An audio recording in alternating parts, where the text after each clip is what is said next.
你有冇諗過，百家樂其實係人生嘅縮影，為咗公平先使亂牌。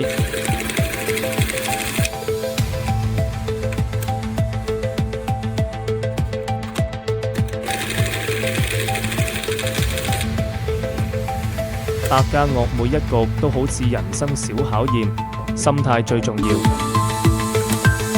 局開閒7點裝5點，果然應驗。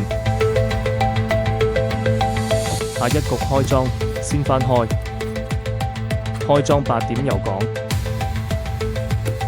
嚟緊仲係開莊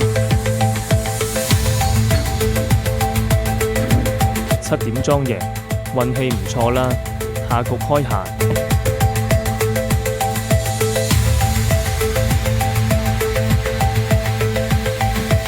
6點輕鬆講啱，已經連過4關了，仲係開閒贏再次講啱，關注我你都可以。